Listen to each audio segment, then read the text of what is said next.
It was a Facebook post that would save his life and take the idea of United Automobile Workers to the next level. How do you turn the hero that wants to save your life down? You don't. I'm not a hero, I'm just a normal guy. I just knew, I knew I could help somebody. Well, social media has become a powerful influence in our lives, and when a local couple found themselves in a desperate situation, they decided to share their story on Facebook. What happened next would bring together two families and two automakers. Our Dr. Frank McGeorge has their story. It was about 3 years ago when Rick Foley, an auto worker for General Motors, started to feel sick. He went to the doctor, changed his diet, and felt better. But then all of a sudden, things took a turn for the worse. I went to the nurse at work, and he looked at me and he said, Rick, I don't want to scare you, but your eyes are yellow. Doctors told Rick that his liver was failing. I found out I needed a new liver. It was unbelievable when they told me. From the start, Rick's wife Carolyn was determined to save his life. We had a team, his sister and I and him, we went around, crunched numbers on all the hospitals in the country. But the waiting list for a liver transplant is long, and Rick just wasn't sick enough. What ends up happening is you're basically at the end, and then there's a chance. Once you get that sick, though, your odds of making it through it are a lot less. So it was pretty grim. You could see him fading all the time. It was just really hard. They tried other states. Went to Indiana, we went to North Carolina. With Rick running out of time, Carolyn asked if she could share his story on Facebook. Maybe somebody would donate part of their liver to you and we could save your life. And I was like, I'm not really comfortable with that. Finally, one day it got bad enough where we were thinking, I'm probably not, I'm probably going to die, right? And so why don't you just put the story out there? If you're in a desperate situation, you take desperate measures. Rick works for GM. Carolyn is a Ford auto worker. When she shared their story on Facebook, it caught the eye of one of her coworkers. Well, I was at work on lunch and I was just scrolling through Facebook. Fredo Pacheco didn't know Carolyn well. Still, I had thought, I got to do this. I knew, I just had in my heart, I knew I was his match. How you can tell me? I just knew.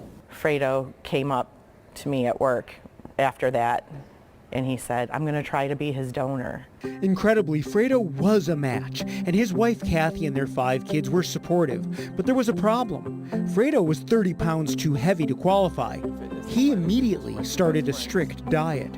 Every day before work, I went to the gym, and every day after work, I went to the gym. He arranged to meet Rick and Carolyn for dinner. He said, I am your donor.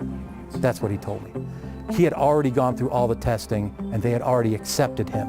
He did it in secret. Rick was grateful, but reluctant to allow Fredo to take that risk. I was terrified for him, honestly. I was. But they kept reassuring me that it would work out. And, well, how do you turn the hero that wants to save your life down? You don't. I knew I was going to be okay. I put my hand in God and let him handle it, and I'm here.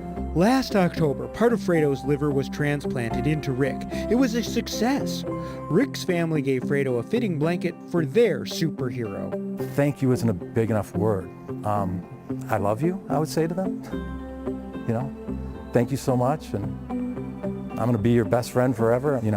A Ford auto worker saving a General Motors auto worker, and the UAW connection, and all of it. It's just a big family, and it's kind of wonderful. They are family, and they're to us, and we do love them. We owe them so much. I mean, Rick's life, really. Our life together. I'm happy that my husband was able to save his life. He doesn't see himself as a hero, but I do. Fredo is quick to brush off the hero label. The only thanks he needs, seeing Rick come back to life. He's the total different person than what he was the day of surgery. And it's awesome. It's awesome. They all hope their story will encourage others to join the organ donor registry or perhaps consider becoming a living donor. To try and pay it forward and possibly give someone else a chance. It's the most important thing to me right now, because we got our miracle. We're just a vessel. When your body goes to the ground, it does nothing. Be an organ donor. Everyone should be an organ donor. Check that box when you're at the Secretary of State, one person can save 8 lives. That's the most important thing.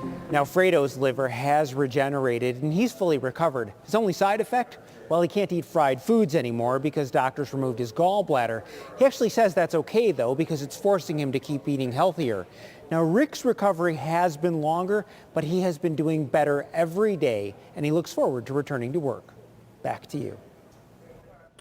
I love Fredo says, I'm not a hero, I'm just a regular guy. It's amazing. Gosh, organ donor. Organ donor. If you would Sign like up. to, yeah, if you would like to join the Michigan Organ Donor Registry, you'll find a link on the health page at clickondetroit.com. There's also information there about becoming a living donor.